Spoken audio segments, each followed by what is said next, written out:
નમસ્કાર. સૌને વિનંતી કે સૌ પોતાનું સ્થાન જલ્દીથી ગ્રહણ કરી લે. આપણે હવે બીજું સેશન શરૂ કરવા જઈ રહ્યા છીએ. પહેલા સેશનમાં આપણને આદરણીય શ્રી અરુણભાઈએ ખૂબ ઊંડાણપૂર્વકની વાતો સરળતાથી સમજાવી. હવે આપણે આ સેશનમાં બ્રહ્માંડની અમુક ગહનતાઓ વિશે વધુ ઊંડાણપૂર્વકની ડૂબકી મારવાની છે. બધા તૈયાર છો ને? તૈયાર જ હો ને, કેમ કે તમારા બધાનું સર્જન લગભગ આ બધી ઊંડાણપૂર્વકની વાતો જાણવા માટે જ થયું છે.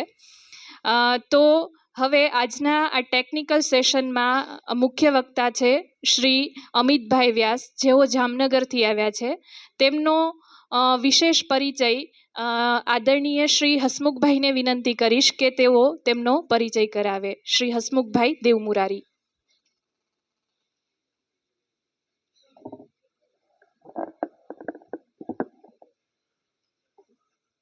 મૈત્રી કયા સ્વરૂપે આપણા જીવનમાં પ્રવેશ કરે ને એ કંઈ નિશ્ચિત હોતું નથી. આજથી 3 વર્ષ પહેલા હું કોણ ને અમિતભાઈ કોણ કાંઈ ખબર નહોતી.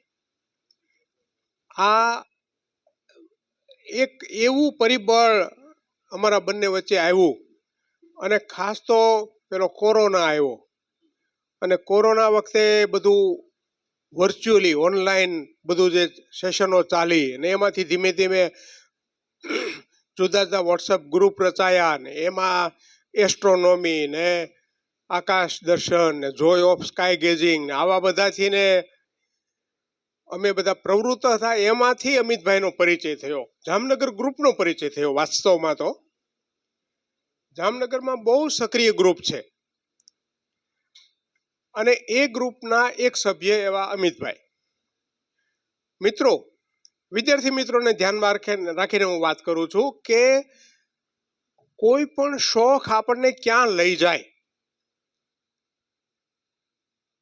અમિતભાઈ તો એક હજી થોડી કઈ વાત સમજીએ કે અમિતભાઈ છે એ સિવિલ એન્જિનિયર છે, તો એન્જિનિયરિંગ એનું પાયો તો ખરો જ, સિવિલ એન્જિનિયર છે, પોતે સર્વેયર છે, ગવર્મેન્ટ એપ્રુવ સર્વેયર છે. હવે ક્યાં સિવિલ એન્જિનિયરિંગની વાત અને ક્યાં આ એસ્ટ્રોનોમીની વાત, કાંઈ મેળ જ ન. અરે ભાઈ, હું પોતે આર્ટ્સ ગ્રેજ્યુએટ છું. આ ધરતીબેન કોમર્સના M.Com ભણેલા છે ને એનું PhD કરે છે કોમર્સનું. આને કોઈ સંબંધ નથી. મારું કહેવાનું એ છે, આજે આપણે 2 ટેલિસ્કોપથી દર્શન કરાવવાના છે ઊંડાણના પિંડોનું, એવા અનિરુદ્ધભાઈ અને આદર્શનભાઈ. એ કોઈ એસ્ટ્રોનોમી એસ્ટ્રોફિઝિક્સના ના, કશું કંઈ નહીં, પણ શોખથી માણસ કેવું કરી શકે, તો એવો નમૂનો છે એ અમિતભાઈ. કઈ રીતે? પોતે સિવિલ એન્જિનિયર હોવા છતાંય એમણે એસ્ટ્રોફિઝિક્સ માટે રસ લેવાનું કર્યું, અને અત્યાર સુધીમાં આવા 101 વ્યાખ્યાનો એમણે કર્યા છે. અમારે પરિચયમાં આવ્યા પછી એકાદ વખત એમને ભાવનગરની વિજ્ઞાન નગરીમાં, માયાબેન તમને યાદ હશે, ત્યાં એમને લઈ આવ્યા, અને મને બહુ સારો એમ પેલો, કારણ કે હવે અરુણદાદાએ વાત કરીને, એ અરુણદાદા મેં કહ્યું ને એમ લોક વૈજ્ઞાનિક છે, એટલે એકદમ તમને શીરો ગળે ઉતરે ને એમ વાત ગળે ઉતરાવી દે. હવે આ ભાઈ છે ને એ લોક વૈજ્ઞાનિક નથી હો, એ ખગોળ વૈજ્ઞાનિક છે. અને હવે તમે જોજો, હવે આંકડાની આપણે થોડાક અરુણભાઈ ટેવ પાડી દીધી છે, એટલે વાંધો નહીં આવે, પતશે બધું આપણને. પણ આ આખું બ્રહ્માંડ કેમ ટકી રહ્યું છે, આ બધા તારાઓ, આજ રાતે આપણે એક તારો જોવાના છીએ, એક બેટલ ગેવુઝે નામનો તારો જોવાના છીએ આપણે. 2.5 કરોડ સૂર્ય થાય ત્યારે એક તારો થાય, એવડો મોટો તારો. હવે કેમ આપણી ઉપર નથી પડી જતો? કેટલો આપણાથી દૂર છે. આ બધા મગજ આપણું ચક્રાવે લઈ જાય ને, સંન્યાસી થઈ જવાય ખરેખર. આ બધું એટલે બહુ સંન્યાસી થવું નથી કોઈ, આપણે સંસારમાં જ રહેવું છે. પણ આવું આ ગહન વિષય છે, મારું કહેવાનું એમ છે. હવે એ બધાના પરિબળો, એના સિદ્ધાંતો કયા, એને અંગેની થોડીક વાતો મેં એને બરાબર આમ બરાબર લગામ પકડીને કહી દીધું છે અમિતભાઈને, નહીતર એ ઝાલ્યા રે એવા નથી. એટલી બધી એની પાસે વિગતો છે, સાયન્ટિફિક વિગતો છે બધી. પણ મેં કીધું ના ના ના ના, આપણે એવું નથી કરવાનું, આ બધાને આપણે આને રસ લેતા કરવાના છે. એટલે આપણે બહુ એને કંટાળો ચડે એવું નથી કરવાનું. એવી હળવી રીતે તમે બધી વાત કરજો, અને છતાંય ઊંડાણની જે વાતો છે એ અચૂક કરજો, એવી એમને મેં વિનંતી કરી છે. તો આવા અમિતભાઈ છેક જામનગરથી, અને કોઈ પણ જગ્યાએ એને નિમંત્રણ મળે એટલે અચૂક. હા, એક વાત કહેતા હું રહી જાઉં, ચૂકી જાઉં એટલા માટે યાદ આવ્યું મને કહ્યું. બહુ સારા ફોટોગ્રાફર છે, એસ્ટ્રો ફોટોગ્રાફર. આકાશના ફોટા આપણા બધાને ફોટા લેવાને બહુ સહેલા હો. સ્માઇલ સ્માઇલ આમ કહીએ એટલે પેલા સ્માઇલ ન કરતા હોય, કોઈ દિવસ ન કરતા હોય સ્માઇલ, તો પણ આવી જાય સ્માઇલ અને ફોટો લેવાઈ જાય. પણ આમ અંતરિક્ષના ફોટા લેવા અઘરામાં અઘરી પેલી વાત છે. ટેલિસ્કોપના પણ બહુ સારા પેલા એવા છે. તો આપણે વચ્ચે 3 જણા ટેલિસ્કોપ વાળા છે. હું પોતે ટેલિસ્કોપમાં બિલકુલ કાંઈ ખબર ન પડે. આઈપીસ શું કહેવાય એ ખબર ન પડે, 750 બાય 250 એ શું કહેવાય એ કાંઈ ખબર ન પડે. કારણ કે હું પોતે આકાશને આનંદથી જોવા ની મજા છે એવો માનનારો માણસ છું. નરી આંખે દેખાતું આકાશ, એને જોઈને આનંદ મેળવવાનો બસ. આ ટેલિસ્કોપ વાળા મિત્રો છે. તો અમિતભાઈ એનું બીજું રસનું ક્ષેત્ર એ પણ છે. આજે તો આપણને અહીંયા બધી બ્રહ્માંડની જે મૂળ પાયાના પરિબળો છે ને, એની બહુ સરસ રીતે આપણી કક્ષાએ જઈને સમજણ આપવાના છે. તો એવા અમિતભાઈ છે, એમને હું લોકભારતીમાં સ્વાગત તો આપણે સવારે જ કરી લીધું છે. તો એવા અમિતભાઈને હું વિનંતી કરું. બરાબર છે? હા, અમિતભાઈ.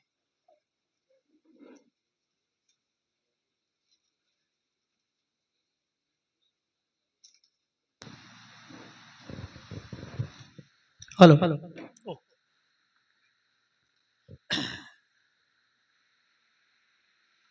આમાંથી કેટલા લોકો પહેલી વાર આવા કોઈ લેક્ચરમાં એસ્ટ્રોનોમી માટે જે હાથ ઊંચો કરજો ખાલી. સાયન્સ બેકગ્રાઉન્ડ વાળા કેટલા છે? ઓકે. જે લોકો સાયન્સ બેકગ્રાઉન્ડ વાળા નથી ને, એ લોકોએ ચિંતા કરવાની જરૂર નથી. આમાં એકેય ફૂલ ટોસ નહીં આવે કે તમે 6 મારશો, કે એકેય બાઉન્સર નહીં જાય એટલે હેલ્મેટ પહેરવાની જરૂર નથી. બરાબર?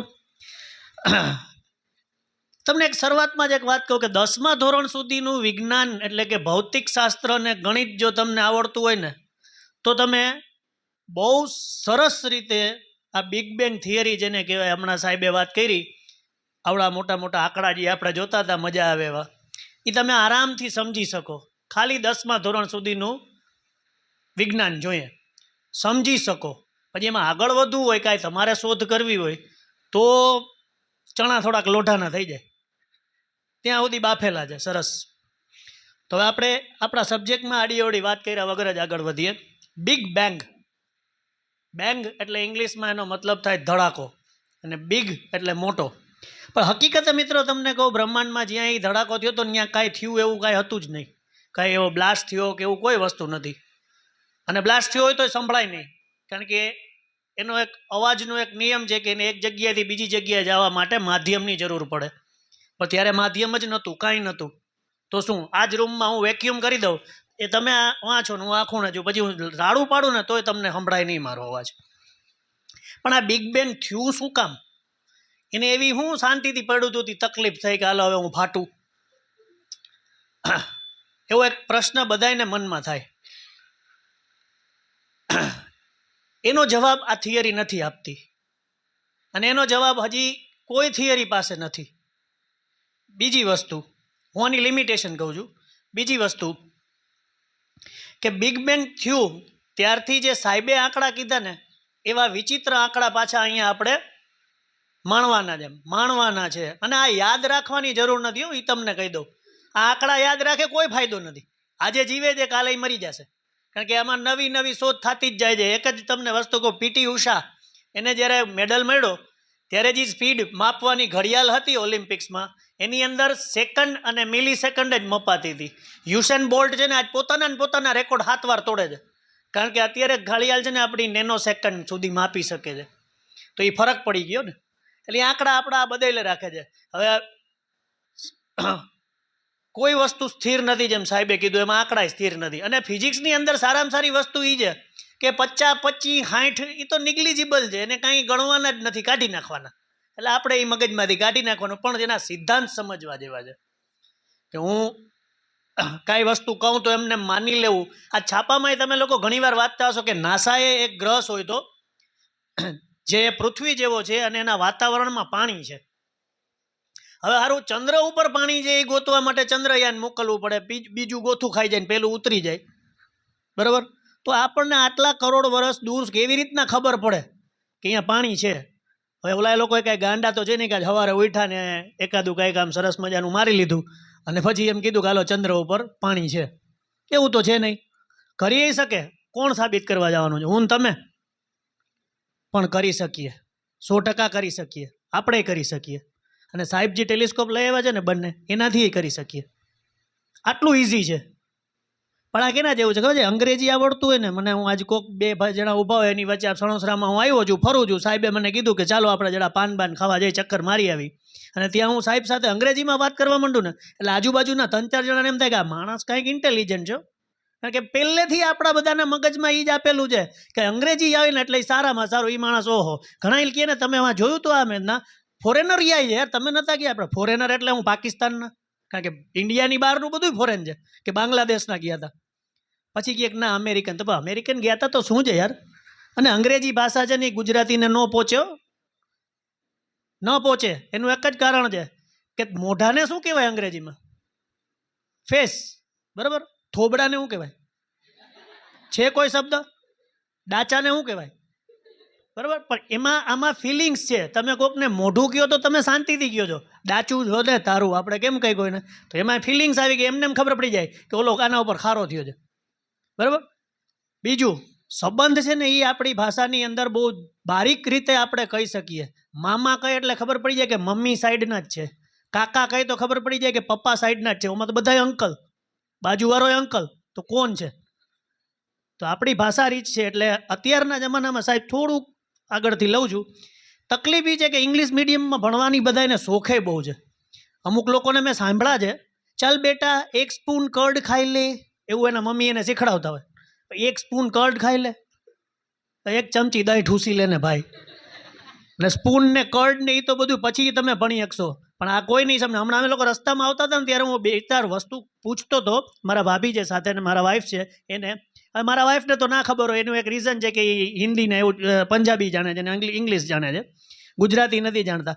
પણ મને મારા દાદા શીખડાવતા વછેરું, બોતડું, ગલુડિયું, ડોબું, આ બધું શું હોય? આ બધા ગોતજો આ શું હોય ગુજરાતીમાં. ઇંગ્લિશ સારી જ ભાષા છે, ખરાબ નથી, મને એનાથી કાંઈ તકલીફ નથી, બરાબર. પણ આ ગોતજો. મેં તમને કીધું કે વછેરું કેને કહેવાય, ડોબું કેને કહેવાય, બોતડું કેને કહેવાય. ચાલો હવે આપણે આપણી જગ્યાએ આવીએ કે ભાષા કોઈ પણ મીડિયમ છે ને એને એકબીજાની સાથે કનેક્ટ કરવાની વસ્તુ એટલે ભાષા. હું ભણતો ને ત્યારે મને બહુ ખીચ ચડતી કે આ સવારના પોરમાં હું હિન્દીના ક્લાસ લઈને બેઠા છે, આ હું ગુજરાતી વ્યાકરણ ભણવું પડે છે. પણ પછી ખબર પડી કે હારા મને આ બધાય ખગોળના બધાય કેટલાય વિચારો આવે છે, પણ એ વિચાર મારે હસમુખભાઈને કહેવાય તો વ્યક્ત કેમ કરવા? હવે જ્યાં મને પરિઘ શું છે એ જ ખબર ન હોય તો હું શું કહું? ઓલું સર્કલનું ઓલું હોય ને, ઓલું એટલે શું? તો ભાષા એ જરૂરી છે શીખવી, કે તમે કંઈક નવું કરશો તો ભાષા આવડવી જોઈએ. આપણે અત્યારે બિગ બેંગની ભાષા શીખવા જઈએ છીએ. થોડાક શબ્દ આવા અઘરાય છે બોતડા જેવા, પણ થોડાક શબ્દ છે એ સારાય છે, કે મજા આવશે. તો પહેલાં આપણે ધડાકો સ્ટાર્ટ કરીએ. કનેક્ટેડ છે?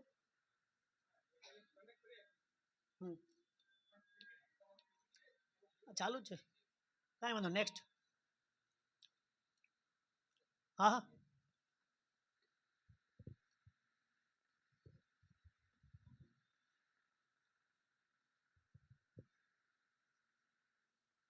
તો મેં પહેલાં કીધું એમ આ થિયરી તમને ક્યારે ક્રિએટ થયું, શું કેવી રીતના ક્રિએટ થયું, શું કામ ક્રિએટ થયું એનો જવાબ નહીં આપે, પણ એ શું કામ એક્સપાન્ડ થાય છે ને એ બધું જ એનો જવાબ આપશે. નેક્સ્ટ.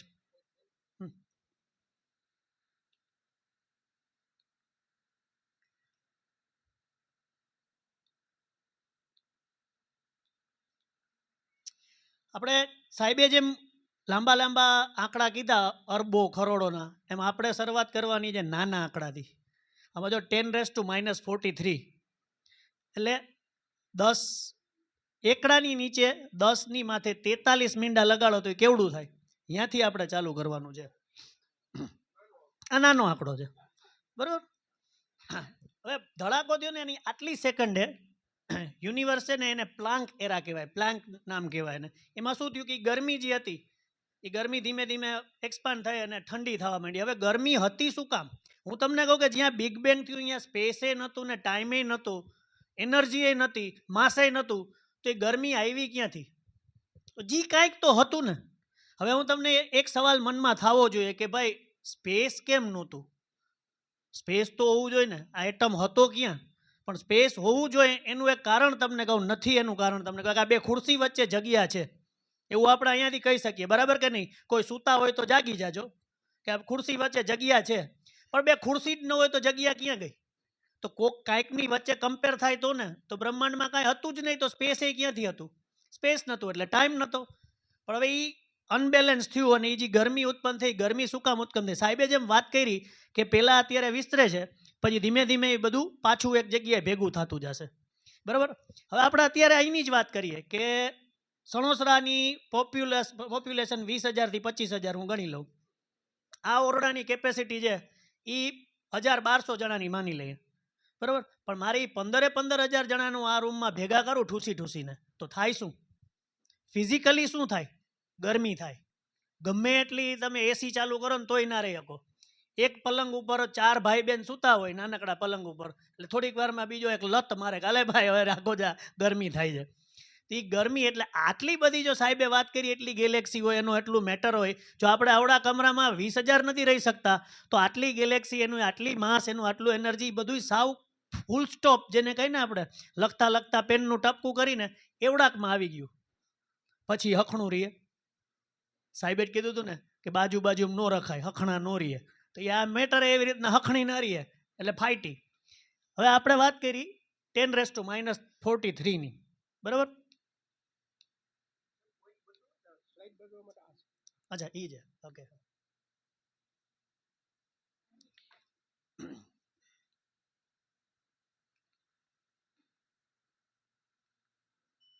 જો આમાં દેખાડું છે કે શરૂઆતમાં આવું નાનકડું કંઈક ટપકા જેવું હતું, બરાબર.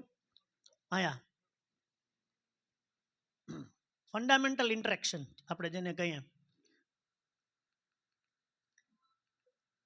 હું આ સ્લાઇડ રાખું છું અને જે લોકોને આમાં વાંચવું હોય થોડીક વાર રાખીશ, વાંચી લેજો, કારણ કે હું આની સાથે લઈશ ને તો ટાઈમે વધુ જશે અને બહુ જાજી મજાય નહીં આવે. તો આપણે જેમ વાત કરી કે બધું એકમાં જ હતું, બધા ફોર્સ છે, બધું મેટર જે આ છે તે છે, બધું એકમાં હતું. તો એ બધું અલગ તો પડ્યું ને જેમ જેમ આગળ ગયા, એટલે થોડુંક બ્રહ્માંડ ઠર્યું ને. એ ઠર્યા પછી સૌથી વહેલો ફોર્સ જે બન્યો, જેને આપણે ફોર્સ કહીએ. અચ્છા એક સવાલ પૂછું, જેને આવડતો હોય હાથ ઊંચો કરજો. ટોટલ કુદરતે ધરતી ઉપર ને યુનિવર્સમાં કેટલા ફોર્સ બનાવ્યા છે કોઈને ખબર છે? યસ સર, 4, બરાબર, 4. આ 4 ક્યાં? બધાને ખબર છે પણ મગજમાં નથી આવ્યું, હૈયે છે પણ ઓઠે નથી એવું થયું, એટલે હું કહી દઉં. ગુરુત્વાકર્ષણ, જેના કારણે આપણી પૃથ્વી ફરે છે, આપણે ઊભા છીએ. ઇલેક્ટ્રોમેગ્નેટિક ફોર્સ, જેમાં પંખો ફરે છે, ઇલેક્ટ્રોમેગ્નેટિક ફોર્સ, બરાબર. સ્ટ્રોંગ ફોર્સ અને વીક ફોર્સ. હવે આ બે નામ છે ને, સ્ટ્રોંગ ફોર્સ ને વીક ફોર્સ, એ જરાક ફેન્સી નામ છે, મજા આવે સાંભળવાની. સ્ટ્રોંગ ફોર્સ પણ કાંઈ નથી, બહુ જાજી મગજમારી કરવાની જરૂર નથી. આમાંથી લો ચુંબક કેટલાય વાપર્યું છે, બરાબર. એમાં બે સેમ ચાર્જ છે એને તમે સામે લઈ આવો ને તો એકબીજાથી ભાગે, અને અલગ અલગને પાસે લઈ આવો તો અંદર ખેંચે. પ્રોટોન છે ને, જે ઇલેક્ટ્રોન, ન્યુટ્રોન, પ્રોટોન, જે આ એટમની અંદર, એ પ્રોટોન સેમ ચાર્જ પાર્ટિકલ છે કે એને સમાન ધ્રુવ છે, પણ છતાંય એક જગ્યાએ જકડાયેલા છે. એ જકડાયેલા છે એનું કારણ કે સ્ટ્રોંગ ફોર્સ છે, અને ઇલેક્ટ્રોન ગોળ ગોળ ફરે છે એ વીક ફોર્સ. તો આ 4 ફોર્સ થઈ ગયા. પણ મિત્રો આ 4 ફોર્સ એ બિગ બેંગ થિયરીમાંથી નીકળ્યા છે. તો સૌથી વહેલા ગ્રેવિટી છૂટી પડી એમાંથી.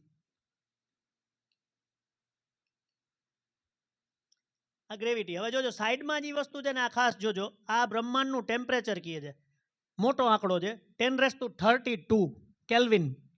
10⁻32 કેલ્વિન એટલે 10 ની પાછળ 32 મીંડા એટલું. હવે સામાન્ય રીતે પાણી 100 ડિગ્રીએ ઉકળી જાય, એમાં હાથ બોરીએ તો ના બોળી શકીએ. તેલ 300 ડિગ્રીએ, આ 10 ને માથે 32 મીંડા એટલું ગરમ હતું ત્યારે, બરાબર. કેલ્વિન, હવે આમાંથી યુનિટ બહુ મહત્વની વસ્તુ છે ફિઝિક્સમાં. યુનિટ આપણે બધા ફિઝિક્સનો ઘરની અંદર સામાન્ય રીતે ઉપયોગ કરી, પણ ખબર નથી કે આ ફિઝિક્સ છે, એમને ઉપયોગ કરી લઈ છીએ. હવે યુનિટ એટલે શું? આમાંથી ઘણા સવારના ઉઠીને દૂધ લેતા હશે. હવે આપણે કોઈ દી ક્યાંક જઈને એમ કહીએ કે ભાઈ 2 કિલોમીટર દૂધ આપો, તો થાય? ન થાય, લીટરમાં માપવું પડે. એમ કોઈ પણ ટેમ્પરેચર છે એ 3 વસ્તુની રીતે મપાય: ફેરેનહાઇટ, સેન્ટીગ્રેડ અને કેલ્વિન. -273.16 ડિગ્રી સેન્ટીગ્રેડ એટલે 0 કેલ્વિન.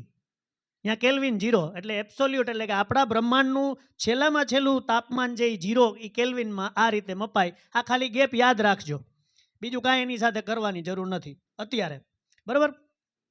આટલું જ્યારે ગરમ હતું ધડાકા થયા પછી -33 સેકન્ડ, એ બે ફિગર યાદ રાખજો. એટલે આગળ ગ્રેવિટી આવી, તેનાથી આગળ જાય.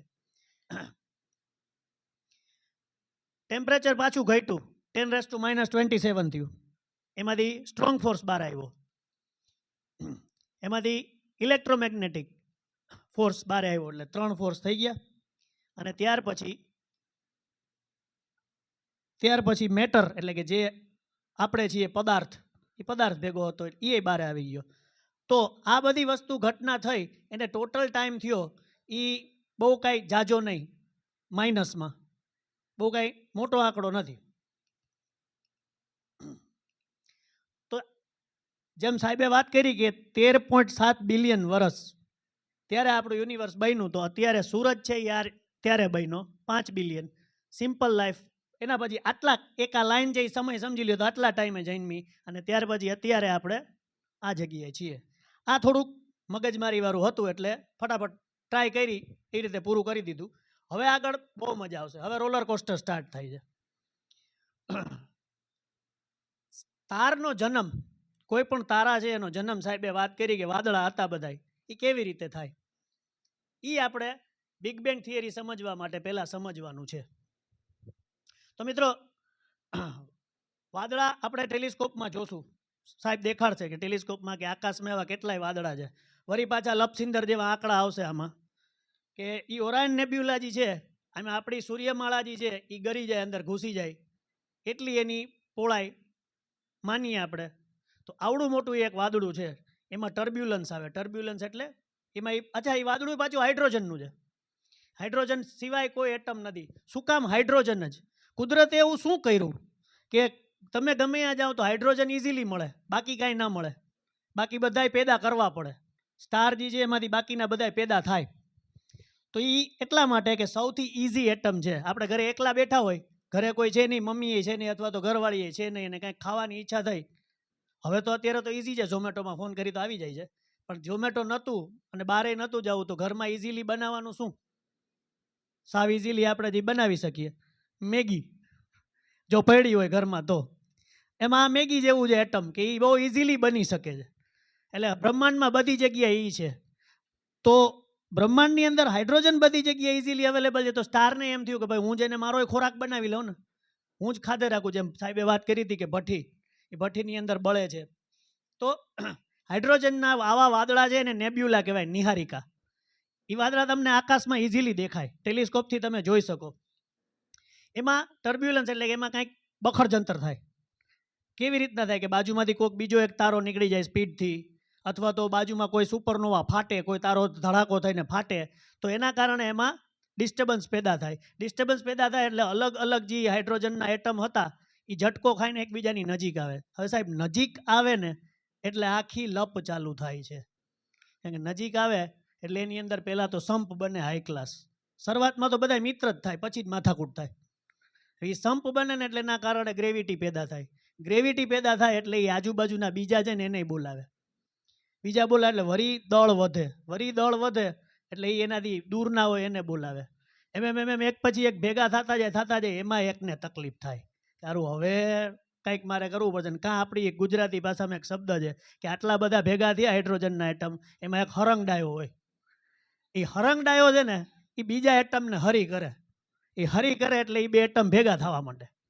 એ ભેગા થઈ અને એક હિલિયમ બનાવે. બે હાઇડ્રોજન ભેગા થઈને એક હિલિયમ બને. એમાંથી આપણને આ સૂરજની ઉર્જા મળે. એને કહેવાય પ્રોટોસ્ટાર. હજી જન્મેલો બાળક, નવજાત શિશુ જેને કહીએ આપણે, એવો સ્ટાર બને. હવે એનર્જી મળે છે શું કામ?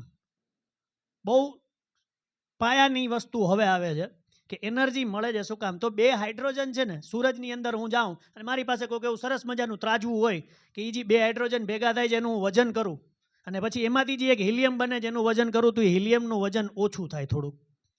એ ઓછું થાય ને એટલી આપણને એમાંથી એનર્જી એટલે કે ઉર્જા મળી. હવે એ એક એટમની વાત કરીએ તો બહુ પોઈન્ટમાં જવાબ છે કે 0.746 ગ્રામ મિલીગ્રામ, સોરી, આટલી જ વસ્તુ થઈ. પણ આવા કેટલાય બધા એકિયારે થાય એટલે એટલી એનર્જી મળે.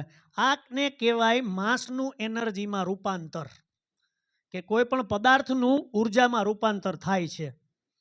આ બેઝિક દરેકે દરેક સ્ટાર તમે રાતના આકાશમાં જુઓ અથવા તો ચક્કર મારતા હો ને તમને કોઈ સ્ટાર દેખાય તો એની અંદર આ જ પ્રક્રિયા થાય છે.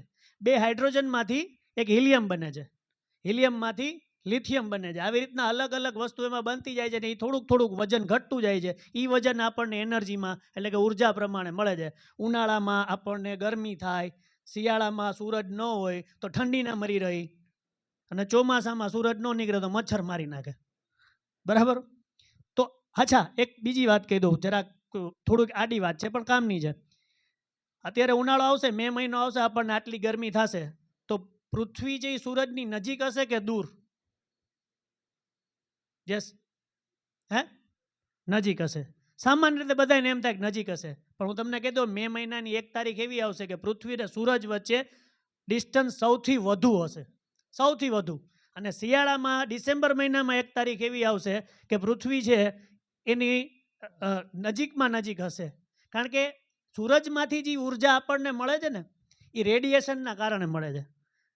કારણ કે એ કાંઈ કોલસો તો છે નહીં કે આપણે હરગાવ્યો અને આપણે એને અડી હકીને હવામાં એની ગરમી, ના, રેડિયેશનથી મળે છે. ને રેડિયેશનનો એક નિયમ છે કે એ સીધી લીટીમાં એટલે કે 90 ડિગ્રીએ જો તમને અડે ને, આમ આ રીતે અડે ને ઊભું, તો જ તમને ગરમ કરી શકે. આમ આડું કેવી રીતના મળે ને તો એ ગરમ ન કરી શકે.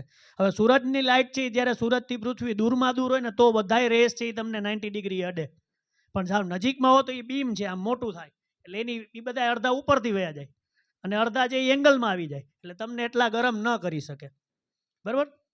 પાછા આપણે મુદ્દાની વાતમાં આવીએ. આ વસ્તુ યાદ રાખજો, આની જરૂર પડશે આગળ. તો આ હાઇડ્રોજનમાંથી હિલિયમ, હવે આપણે આવર્ત કોષ્ટક ભણવામાં આવે જેની અંદર અલગ અલગ મેન્ડેલિફનું આવર્ત કોષ્ટક જે લોકો સાયન્સમાં ભણ્યા હશે એને આવતું હશે. એની અંદર બધા અલગ અલગ એલિમેન્ટ્સના વર્ગીકરણ કરેલા છે. એમાં શરૂઆત હાઇડ્રોજનથી જ થાય. હાઇડ્રોજનના એટમમાં બીજું યાદ રાખજો કે એમાં ન્યુટ્રોન નથી, હિલિયમથી ન્યુટ્રોન સ્ટાર્ટ થાય છે. બરાબર? તો hydrogen, helium, lithium, beryllium, boron, carbon, nitrogen, oxygen, આવી રીતના બધું જે એ સૂરજની અંદર બનતું જાય, બનતા બનતા લોખંડ સુધી પહોંચે, આયરન 23 ત્યાં સુધી પહોંચે, જેની અંદર 23 પ્રોટોન છે. અચ્છા, વર્ગીકરણ છે એ બહુ સારી રીતે કર્યું છે. એમાં પ્રોટોનના નંબર પ્રમાણે વર્ગીકરણ છે. આપણે ઘરની અંદર આપણું પેલું સ્ટોરેજ હોય એની અંદર મમ્મીએ અથવા તો આપણી વાઈફે દાળ રાખી હોય તો અલગ અલગ રાખી હોય, સેગ્રીગેટ કરીને કહેવાય. એને કહેવાય દાળ ચણાની અલગ છે, મગની અલગ છે, પછી છડીદાર અલગ છે, ફોતરાવાળી અલગ છે. એવી રીતના પ્રોટોનના નંબર પ્રમાણે આને અલગ અલગ, કે જેમાં 1 પ્રોટોન છે એટલે પહેલું એલિમેન્ટ એટલે હાઇડ્રોજન, 2 છે તો હિલિયમ, 3 છે તો લિથિયમ. એવી રીતના અલગ અલગ કરતાં કરતાં અત્યારે સાવ લેટેસ્ટ તમને કહું 123મું એલિમેન્ટ, 123rd એલિમેન્ટ અત્યારે મળી ગયું છે. અને એના નામ છે ને બધા હવે વિચિત્ર છે. સ્વીડેનિયમ, કેલિફોર્નિયમ. શું કામ? કારણ કે એ કુદરતી નથી. કુદરતી તો 98 જ છે. પૃથ્વી જન્મી ત્યારે બનેલા 98 તત્વો છે. પણ આ બધાય બાકીના લેબોરેટરીમાં બનાવેલા છે. કઈ રીતે? આ પ્રોસેસ કરીને, આ પ્રોસેસ નાને પાયે કરી અને બનાવેલા છે. બરાબર? બ્રહ્માંડની અંદર કોઈ પણ વસ્તુ એવી નથી કે હું કહું એટલે તમારે માની લેવી. અને જો તમારો એ નેચર અભિગમ હશે કે ભાઈ આ વાત કરી, આ થાય કેવી રીતના, સાચું કે ખોટું, એ રિસર્ચ કરશો ને તમે તો તમે વધારે આગળ વધશો. ને પછી એક ટાઈમે તમને મારા જેવા લેક્ચરની જરૂર નહીં પડે. તમે ક્યાંક લેક્ચર લેતા હશો. હવે આમાંથી ઘણા લોકોને આ વિષય અઘરોય લાગતો હશે. રસ છે એટલે તમે લોકો અહીંયા જેમ સાહેબે કીધું કે ભાઈ અમારે કોઈને ઠોકી બેસાડવું નથી કે ના તું આ કર ને કર, તને રસ હોવો જોઈએ. ઘણા એટલા આવી ગયા છે, ઘણા એસ્ટ્રોનોમીનું નામ સાજીને આવીને પછી બેઠા છે, વિચારતા છે કે હવે શું થશે. કારણ કે બહુ મુરબ્બી સાબુદ્દીનભાઈ રાઠોડે એક સરસ મજાની વાત કરી હતી કે સાહેબે મને જ્યારે ફોન કર્યો કે ભાઈ તમારે એક આવું એક લેક્ચર લેવાનું છે, તે હું અહીંયા આવી ગયો, આવીને બેઠો હતો. બેઠા બેઠા મને વિચાર આવવા માંડ્યો કે હું બોલીશ શું, આ તૈયાર તો કરીને આવ્યો છું. એટલે એમાં એ સાહેબુદ્દીનભાઈની વાત મેં યાદ કરી કે ખાલી બંદૂક હોય ને એનાથી 2 જણા બીએ અને ભરેલીથી એક જ બીએ. કારણ કે ઓલાને ધરપત છે ભરેલી જેને કે એના હાથમાં જે તો સામેવાળો જ મરશે, પણ ખાલી વાળાને ખબર છે કે મારી ખાલી છે. ઓલા થપ્પડ મારી તો હું કાંઈ હું ટ્રિગર દબાવીશ તો કાંઈ થશે નહીં. એમ હું પહેલાં ખાલી બંદૂક જેવો હતો, હવે ભરાઈ ગયો. તો આ જે બધા અલગ અલગ એટમ્સ છે એ ધીમે ધીમે ફ્યુઝ થવા માંડ્યા, અલગ અલગ તત્વો બનવા માંડ્યા. પણ એને રિવર્સ બેક કરો, તમે ઊંધા લઈ જાઓ. આપણે ઘણીવાર કેસેટ આવતી નાનકડી, એટલે એમાં વીસીઆરમાં જોતા તો એને રિવાઇન્ડ કરતા, ખબર છે, એક ગીત જોવા માટે કે કોઈ પણ સીન ખાસ જોવા માટે. એમાં તમે રિવાઇન્ડ કરો તો રિવાઇન્ડ થતું થતું બધું પાછું ઓલું જે ટપકું હતું ને એ આવીને ઊભું રહે. અને આ ટપકું છે ને, જો તમે આ ફિલ્ડમાં આગળ વધ્યા ને તો રાતના સપનામાં આવીને બહુ બીવરાવશો. બહુ અઘરું ટપકું છે. એટલે આની યારે મિત્રતા કરી લેજો, દુશ્મનાવટ ન રાખતા, નકર તકલીફ થશે. ઘણાને તો અપચોય થઈ જાય, એમાં હું એક હતો. રાતના 3 વાગે ઉઠીને જવું પડે, ક્યાંય ન પૂછતા. પણ જો પચી જાય તો સરસ મજાનું છે, હાઈ ક્લાસ, મજા આવે એવું. એમ સૂરજની અંદર એટલે કે પ્રોટોસ્ટારની અંદર 2 હાઇડ્રોજનમાંથી હિલિયમ બનવા માંડ્યું. પણ આ ભેગું શું કામ થવા માંડ્યું? મેં તમને જેમ કીધું કે અંદર ભેગા થયા, એમાં એકે હરી કરી. હરી શું કામ કરી? કે આટલા નાનકડા એરિયામાં આપણે આખી સણોસરાની વસ્તી ભેગી કરી દઈ તો એકબીજાને ગરમી થાય. એમ હાઇડ્રોજન એકબીજાના અલગ અલગ ભેગા થતા ગયા. વસ્તી એટલી ગીચ થઈ ગઈ કે જે કેન્દ્ર હતું ને એનું ઉષ્ણતામાન 15 કરોડ ડિગ્રી સેન્ટીગ્રેડ થઈ ગયું. હવે 15 કરોડ ડિગ્રી સેન્ટીગ્રેડ છે, એમાં એ 2 હાઇડ્રોજન અલગ અલગ છૂટા ન રહે, ભેગા થવા માંડ્યા.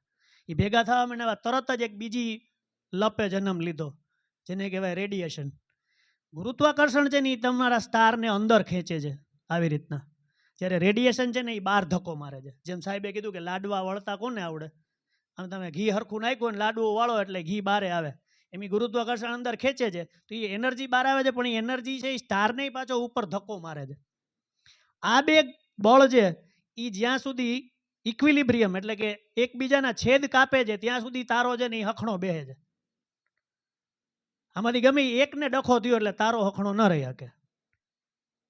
બરાબર?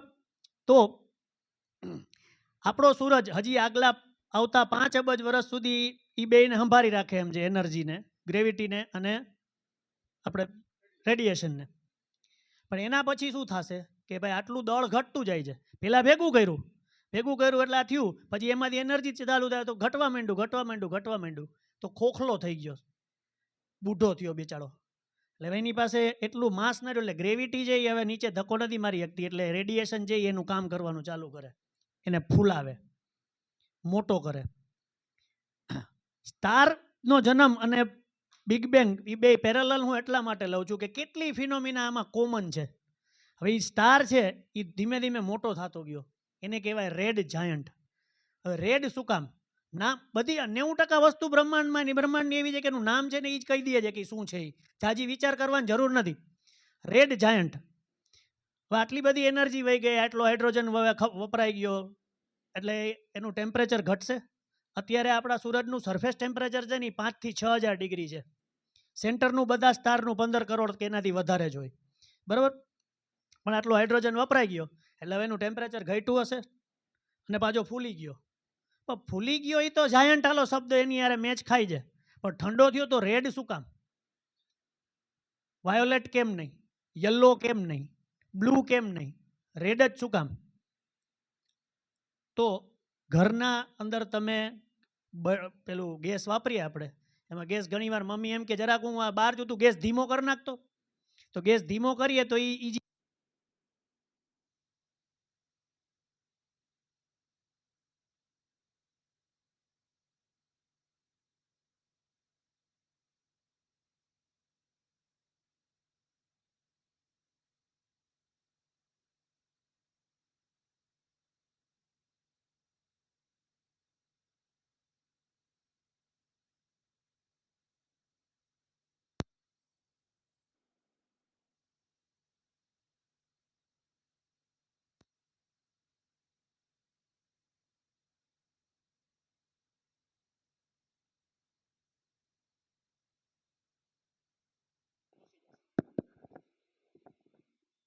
કેટલો મોટો થઈ જશે, એટલે જાયન્ટ થઈ ગયો ને રેડ થઈ ગયો.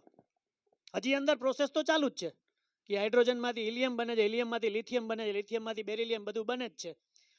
હજી આમાં હજી એને શાંતિ નથી, શાંતિથી બેસવું નથી એને, કારણ કે એની પાસે હજી ખોરાક છે, એનર્જી છે. ગલીમાં કોક દી કૂતરા બાજતા હોય ને એ જોવાની બહુ મજા આવે. ક્યારેક ક્યારેક ક્યારેક ક્યારેક ભાગવું પડે કે આપણને કડી જાય, પણ જ્યાં સુધી થાકે નહીં ને ત્યાં સુધી ચાલુ જ હોય. અને એ અહીંયા ભાવ ભાવ કરતા ને તો બાજુની ગલીના ને કઈ ખબર નહીં શું થાય, એટલે એ ભેગા આવે અંદર. હું કામ ભાવ ભાવ કરતા ને એને નથી ખબર. એને કોઈક પૂછે ને હું ભસતો, એ ખબર નથી ઓલો ભસતો હતો એટલે હું ભસતો હતો. પણ એ બાજતા હોય ને તો હાવ એની એનર્જી ઓછી થઈ જાય ને ત્યાં સુધી લડી લે ને પછી ક્યાંક જઈ કરતા બેઠા હોય. એમ આ સ્ટાર છે ને, કોઈ પણ સ્ટાર એવી રીતના લડી લે, જ્યાં સુધી એનાથી બનતું હોય ત્યાં સુધી બનાવી રાખે. અને લોખંડ સુધી પહોંચે ને પછી થાકે કે ભાઈ હવે આપણી તાકાત નથી. લોખંડે પહોંચે એટલે ભાઈમાં થાય ધડાકો. અહીંયા ઇન્ડિયાના એક સાયન્ટિસ્ટનું બહુ મોટું કામ છે. એ ભાઈ ભણવા જતા હતા લંડન, અને ત્યારે લંડન પહોંચાતું હતું 3 મહિને બોટમાં બેસીને. બોટમાં 3 મહિના કરવું હું? અત્યારના જમાનામાં હોય તો લૂડો રમે, બરાબર ને, કા વોટ્સએપ રમે, અને કા Facebook, I am on the dock, હા ભાઈ ખબર છે, બરાબર. એટલે અત્યારના આ કરે. પણ ઓલા પાસે એવું કઈ હતું ને, એની પાસે શું હતું? કાગળ ને પેન્સિલ. એટલે એને સ્ટાર્ટ કરી ગણતરી કરવાની. એની વા ભણવા પહોંચ્યો ને એ પેલા એક સૌથી મોટું રહસ્યની શોધ કરી નાખી, જેને કહેવાય ચંદ્રશેખર લિમિટ.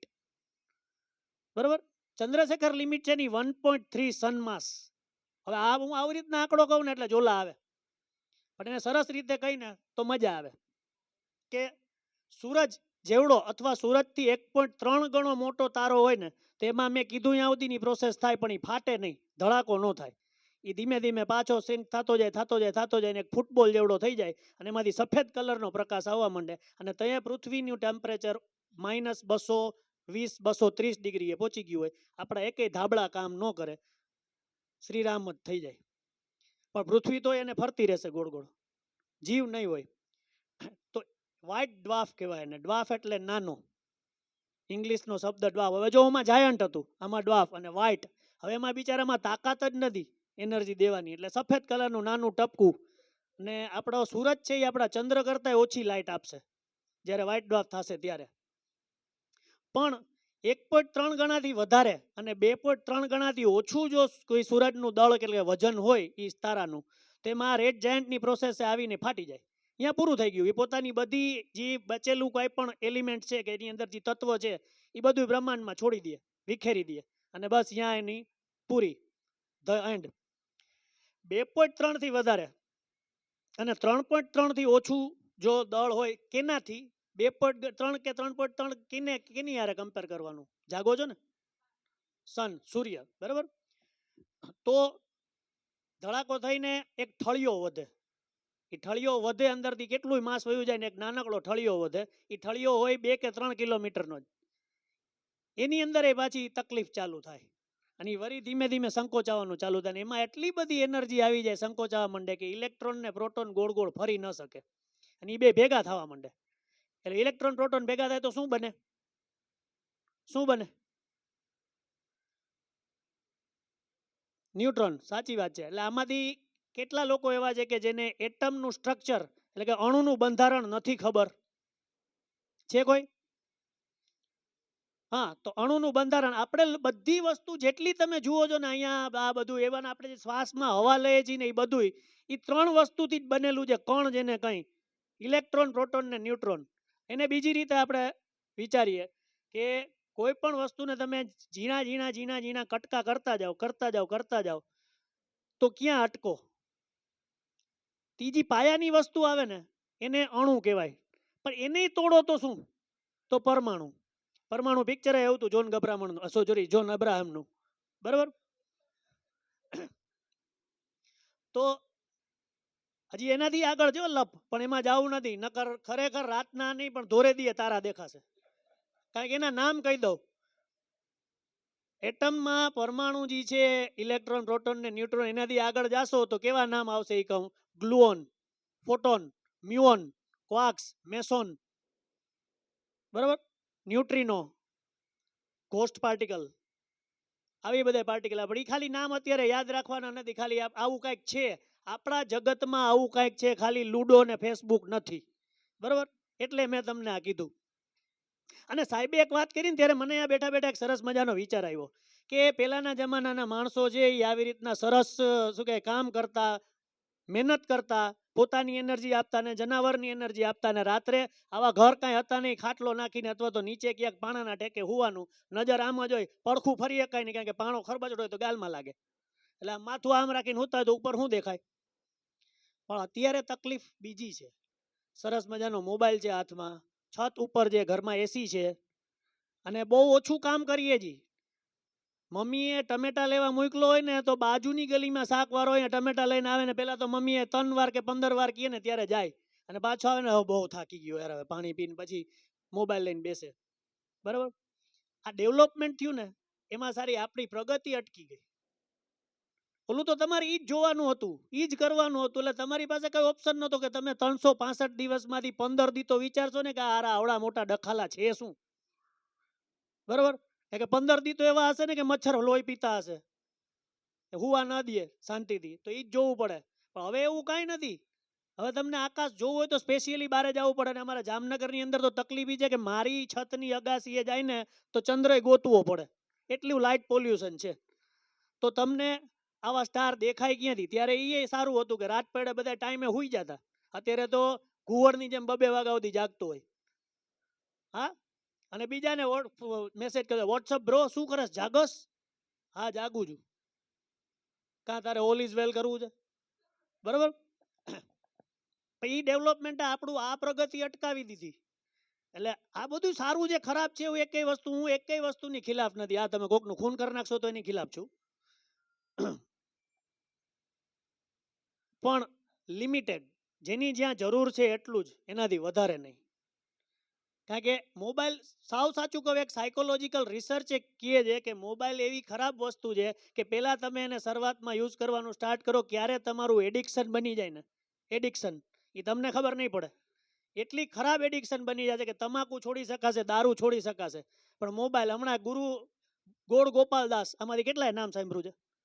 હા, ગુરુ ગોળ ગોપાલદાસ, એને એક સરસ મજાની વાત કરી કે કેટલાય માણસો ધર્મની અંદર બહુ સારું કામ કરે છે કે 11 રીએ 12 રીએ પછી ફરાળ કરે. ફરાળ, આ ફરાળ છે ને મિત્રો ભ્રંશનો શબ્દ છે, ઓરિજિનલી ફળ આહાર છે. પણ હવે તો ફરાળની પીઝા આવે યાર, આ કેવી રીતના? એવો કોણ ઇટાલીમાં જન્મો તો કે જે ફરાળના પીઝા બનાવે છે, બરાબર? અને પાછો ફરાળ રાખ્યું હોય, આપણા ધર્મની અંદર જેટલી વસ્તુ છે, 11 રેવી, 12 રેવી, 2-4 ને બાદ કરતા, એ બધી ખરેખર સાયન્ટિફિક છે કે તમે આખો અઠવાડિયું, મહિનામાં 15 દી આટલું બધું ખાવ છો તો એક દિવસ એવો આવે કે તમે તમારા પેટને આરામ દો, કે તમે ફ્રૂટ ખાઈને ચલાવો. એટલે ફળાહાર કરવાનો હતો એકવાર, એમાંથી થયું ફરાળ. અને ફરાળમાંથી પછી ચિપ્સ આવી ને સાબુદાણાની ખીચડી આવી ને ફરાળી પીઝા આવ્યા ને આખો બીજા 15 દી નો ખાધું હોય ને એટલું હુંડલો એક ખાઈ લઈએ ને પછી કે ફરાળ હતું ને એટલે જાજુ ખવાનું નહીં. પણ 5 કિલો બટાટા તો ઉગારી ગયો અને હજી પાછું ફરાળ હતું, બરાબર? એ ગુરુ ગોળ ગોપાલ બહુ સરસ વાત કરી છે કે આ વખતે હવે સ્ટાર્ટ કરજો ને આમાંથી ખરેખર મારી ચેલેન્જ છે કે સ્ટાર્ટ કરજો કે આપણે બધું ખાવું છે, ખાઈને જ રહેવી છે 11. પણ એ 11 એવી કે સૂર્યોદય થાય ત્યારથી બીજો સૂર્યોદય થાય ત્યાં સુધી મોબાઈલ, ટીવી, કોમ્પ્યુટર કાંઈ નહીં. રહી શકશો? આ નહીં કરવાનું, આને અડવાનું નહીં, આવું કરીને દેખાડો, આ ફરાળ તમારું સાચું થશે. બાકી ખાવ ગમે એની યારે કાંઈ વાંધો નથી. તો આ રિસર્ચ એમ કહે છે કે પહેલાના જમાનાના, એટલે હસમુખભાઈના ને એ જમાનાના, આમાં અમારું કહી દે, અમે કાંઈ નાના નથી, ગઈઢા જ કહેવાય. તો એ અમારા જમાનામાં એક સારી વસ્તુ હતી કે અમને આવી ઇતર પ્રવૃત્તિ કરવાનો મોકો મળતો. હવે આજે મિત્રો બેઠા છે ને પૂછું, હબાક રમ્યો છો કોઈ દી?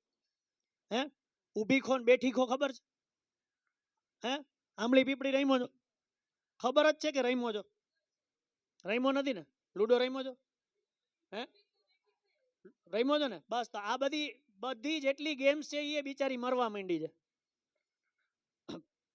શોર્ટ કરીએ પાછું, આપણે તો મેઇન મુદ્દે આવવાનું છે. મુદ્દે આવવાનું છે કે 2.3 ને 3.3 જે સૂરજના માસનું કમ્પેરિઝન કરો એવડો મોટો તારો હોય તો એ જે ઠળિયો હોય તો એની અંદર ઇલેક્ટ્રોન ને પ્રોટોન ભેગા થવા માંડ્યા અને શું બન્યું? ન્યુટ્રોન.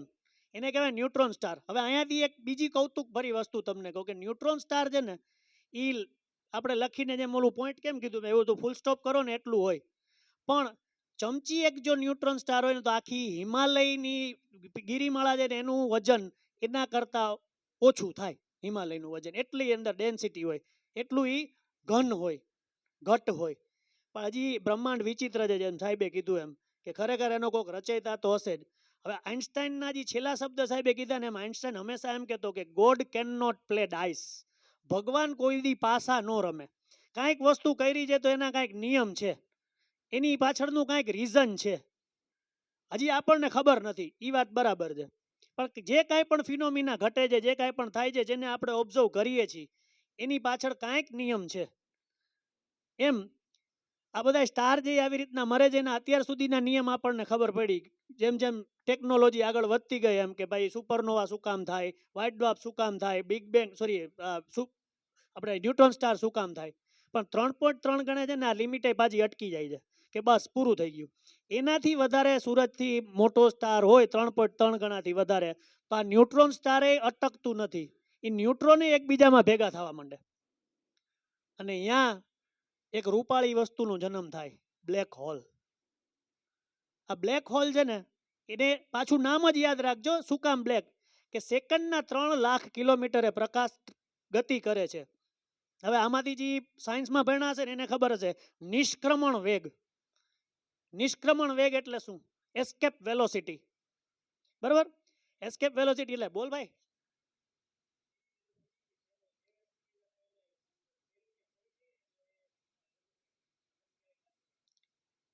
સાચું છે, પણ એને જરાક વિચિત્ર શબ્દમાં એટલે કે ગળે ઉતરેવા શબ્દમાં કહું કે પૃથ્વીના ગુરુત્વાકર્ષણમાંથી કલ્પના ચાવલા બારે ગઈ હતી.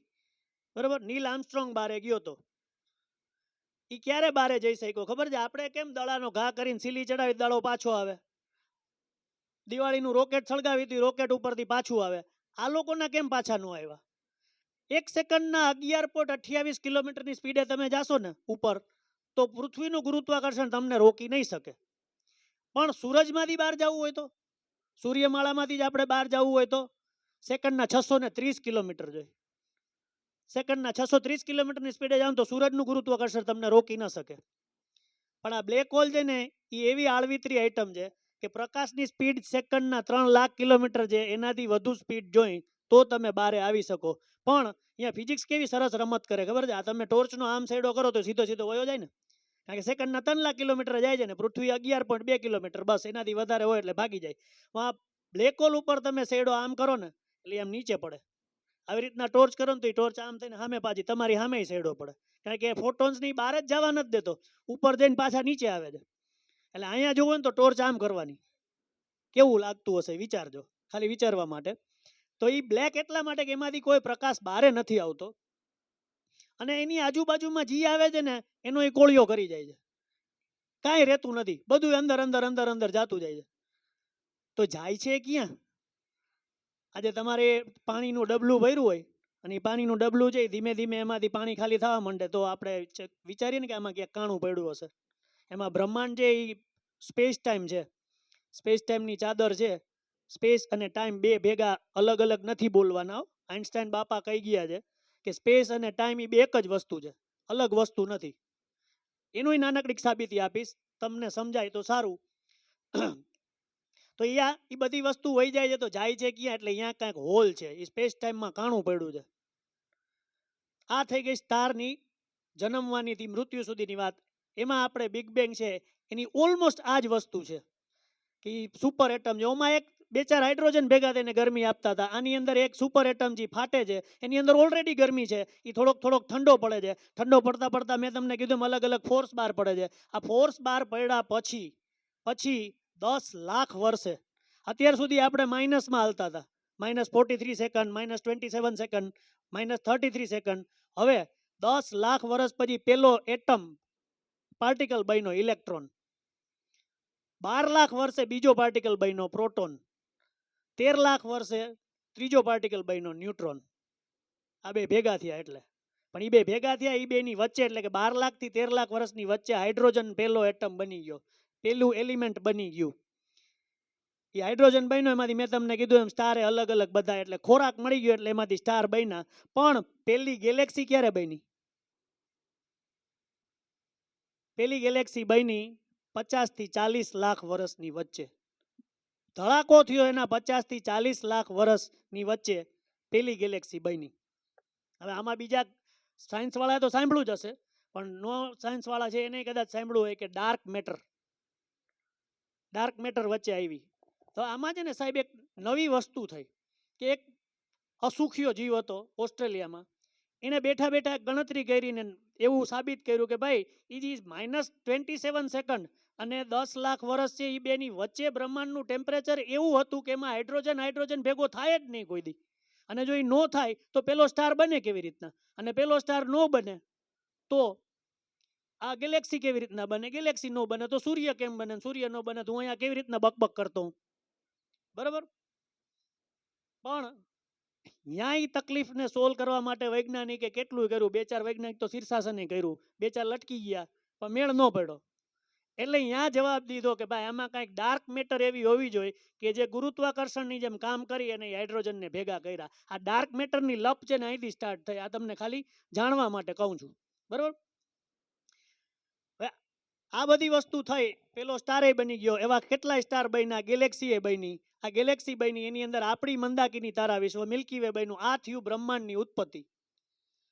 હવે આ બિગ બેંગ થિયરી જે મેં આટલી તમને વાત કરી કે એક ધડાકો થયો, ધડાકામાંથી આટલા ફોર્સ છૂટા પડ્યા, એમાંથી આ મેટર એટલે કે પદાર્થ છૂટો પડ્યો, ત્યાર પછી સ્ટાર બન્યા, ગેલેક્સી બની. આ હું કહું છું એટલે માની લેવાનું? વિજ્ઞાનીઓ ન માને તો એને વિચાર્યું કે ભાઈ એની કાંઈક તો જવાબ હશે ને, કાંઈક તો એના પુરાવા હશે ને. તો વિજ્ઞાનમાં એક સરસ વસ્તુ છે મિત્રો, ડાયરેક્ટ અથવા ઇનડાયરેક્ટ પુરાવા વિજ્ઞાનમાં મળે. અને ઇનડાયરેક્ટ પુરાવા ઉપર આપણું જે એસ્ટ્રોફિઝિક્સ છે એ વધારે છે. જેમ સાહેબે કીધું ને કે અહીંયા બેઠો જે એક છોકરો થોડીક વાર આમ કરે છે તો એની પાછળ કોક એને હળી કરે છે. તો ડાયરેક્ટ ઈ ઉપગ્રહ જે મળ્યો નહોતો રાવલ સાહેબને, ઇનડાયરેક્ટ એને એવિડન્સ મળ્યું. શું કામ? કે જ્યુપિટર છે ને, આજે કોઈ પણ વસ્તુ છે સમાન ગુરુત્વાકર્ષણના કેન્દ્રને ગોળ ગોળ ફરે. આપણી પૃથ્વી છે એની આસપાસ ચંદ્ર ફરે છે, તો એ ચંદ્ર ફરતા ફરતા આપણે શું કામ એમ લાગે છે કે પૃથ્વીને ફરે છે? કારણ કે એ જે બે વચ્ચેનું કોમન સેન્ટર છે ને એ પૃથ્વીના સેન્ટરની થોડેક ઉપર જ છે. એટલે આપણને એમ લાગે છે કે ચંદ્ર ફરે છે, પણ એ ભમેડાની જેમ પૃથ્વીને ફેરવે છે. એ પૃથ્વીની ધરી છે ને એ આમામ થાય છે. આને કહેવાય વિષુવાયન લચક. અને અત્યારે જે આપણો ધ્રુવ સ્ટાર છે ને એ 25 લાખ વર્ષ પછી ધ્રુવ નહીં હોય, એની જગ્યાએ બીજો સ્ટાર આવી ગયો છે જેને આપણે ડેનબ હંસપૂછ કહીએ છીએ. કારણ કે આપણી પૃથ્વી ભેગી આવી રીતના ઝોલા ખાય છે. કારણ કે ચંદ્ર એની આજુબાજુ ફરે છે, એમ જ્યુપિટર એની આજુબાજુમાં કોઈક બીજો ગ્રહ ફરતો હતો એટલે એ ઝોલા ખાતો હતો. એટલે એ ઝોલા સાહેબે ઓબ્ઝર્વ કર્યા એટલે કીધું કે અહીંયા આ હોવું જોઈએ.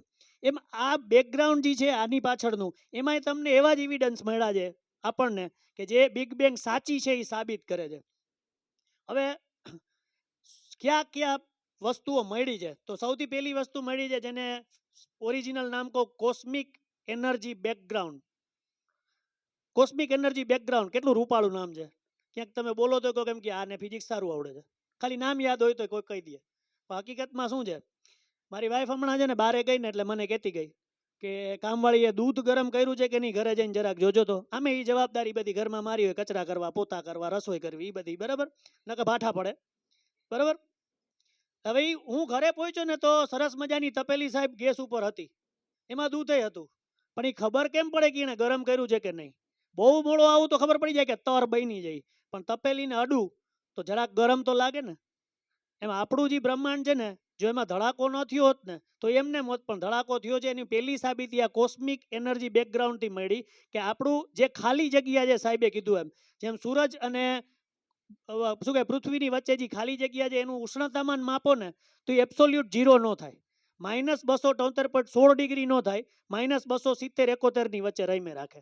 એટલે 2 ડિગ્રી થી 2.25 ડિગ્રી આખું આપણું બ્રહ્માંડ ગરમ છે. જેટલું જોઈએ છે એટલું. એ ગરમ ક્યારે હોય? આખું ખાલી જગ્યાએ ગરમ ક્યારે હોય? એ ધડાકો થયો હોય તો. આ પહેલું પ્રૂફ. બીજું પ્રૂફ, આ જે સ્ટાર્સ છે બધા, એની અંદર એક વિચિત્ર પેટર્નને ફોલો કરે છે સ્ટાર, કે જે સાહેબે કીધું એમ કે એડવિન હબલે સાબિત કર્યું કે બધી ગેલેક્સી એકબીજાથી દૂર જાય છે. હવે સાહેબ એક સરસ મજાનો શબ્દ બોલ્યા હતા કે બ્રહ્માંડ વિસ્તરે છે. એ બ્રહ્માંડ વિસ્તરે અને ગેલેક્સીના એકબીજાથી આગા જવા એ બેમાં ફરક છે હું કહું તો તમે લોકો માનશો? બોલીને કહેજો, જાગો જોઈ ખબર પડે. માનશો? હા. તો આમાંથી જેટલા હા બોલ્યા એ કહે કે કેવી રીતના. આજે સાહેબ છે એ આમ દૂર જાય છે ને હું આમ દૂર જાઉં છું, તો અમે બે એકબીજાથી દૂર જાય છીએ બરાબર છે, પણ એનાથી તમે એમ કહો કે રૂમ મોટો થાય છે. હકીકતમાં રૂમ મોટો થાય છે. આ કેસમાં સાહેબ ત્યાં જ ઊભા છે, હું ત્યાં જ ઊભો છું, પણ રૂમ મોટો થાય છે એટલે મારા ને સાહેબની વચ્ચે અંતર વધે છે. આ કેવું છે ખબર છે? એક ફુગો લ્યો, એ ફુગા ઉપર ટ્રાયેંગલના 3 ટપકા કરો અને પછી ફુગાને ફૂલાવો તો એ ટપકા એમને એમ રહેશે એની જગ્યાએ કે એની વચ્ચે અંતર વધશે. તો એ જે ફુગો છે એ બ્રહ્માંડ છે અને ટપકા છે એ બધી ગેલેક્સી છે. પણ હારી ન્યાય પાછી તકલીફ વૈજ્ઞાનિકોને અને આપણને બીજી તકલીફ થવી છે કે એ દૂર જાય છે એ ખબર કેમ પડી? કેમ ખબર પડી? અત્યારે આપણે બહાર જાય ને સ્ટારની આમ જોતા જાય ને આવી રીતના જાય તો સ્ટાર ભેગો હાલતો હોય, પછી થાંભલે ભટકાઈને પડી એ અલગ વસ્તુ છે, પણ એ સ્ટાર આપણી ભેગો હાલતો એવું લાગે. તો સાલું એ દૂર જાય છે કેમ ખબર પડી? તેના માટે એક બીજો વૈજ્ઞાનિક છે જેનું નામ છે Doppler. Doppler effect. Doppler effect શું છે કેટલાને ખબર છે? હાથ ઊંચો કરજો. બાકીના જેને નથી ખબર એને એક હાઈ ક્લાસ વસ્તુ આજે જાણવા મળશે કે તમે તમારા મિત્ર સાથે વાત કરો છો, તમારો વાંસો છે એ તમારી બારી તરફ છે અને અચાનકથી એમ્બ્યુલન્સ ત્યાંથી નીકળે છે, તમે એમ્બ્યુલન્સનો ટીવ વીવ વીવ વીવ અવાજ સાંભળો છો, તમે એ કહી શકો જોયા વગર કે એમ્બ્યુલન્સ આવે છે કે જાય છે? કહી શકો કે નહીં? શું કામ? જ્યારે એ તમારી તરફ આવતી હોય ને ત્યારે એની તરંગ લંબાઈ છે ને ઘટતી જાય, એટલે એ જે અવાજ છે એ તીણામાંથી થોડોક થોડોક જાડો થતો જાય, અને જ્યારે એ તમારાથી દૂર જાય ને ત્યારે એ વેવલેન્થ પાછી વધતી જાય, લાંબી થતી જાય, લાંબી થતી જાય, એટલે એ અવાજ છે એ પાછો તીણો ઘાટામાંથી તીણો થવા માંડે. ટ્રેનમાં સેમ આવું થાય. તમે રેલવે સ્ટેશને મૂકવા ગયા હો તો પાવો દૂરથી વાગતો એટલે તમને ખબર પડી જાય કે આ ટ્રેન આવી. આને કહેવાય ડોપલર ઇફેક્ટ. પણ આ ઇફેક્ટ ખાલી અવાજમાં જ આવે છે એવું નથી, લાઇટમાં આવે. હવે લાઇટમાં આમાંથી ઇન્દ્રધનુષ કેટલાય જોયું છે? ઘણાએ જોયું છે. ઇન્દ્રધનુષમાં ટોટલ કેટલા કલર હોય બેટા કહેતો? ક્યાં ક્યાં? બેસ બેસ બેસ બેસ બેસ જાની વાલી પીનારા એવું અમને ભણાવતા, બરાબર? હા હકીકતે વિબગ્યોર.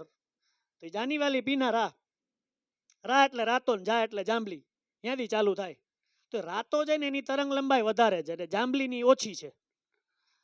તો વૈજ્ઞાનિકોને હક તો વરે નહીં, કારણ કે રાતના નીંદર આવતી ન હોય. અને સાહેબે કીધું એમ, સાહેબે જ વાત કરી હતી કે વૈજ્ઞાનિક હોય કોટ પેન્ટ ને ટાઈ પહેર્યા હોય, પણ અમુક એપીજે અબ્દુલ કલામ જેવા હોય કે 4 મહિનાથી વાળે ન કપાવ્યા હોય. હવે એને ટોલા ખંજવારતો હોય તો બિચારા નીંદર ન હોય તો રાતે કરવું શું?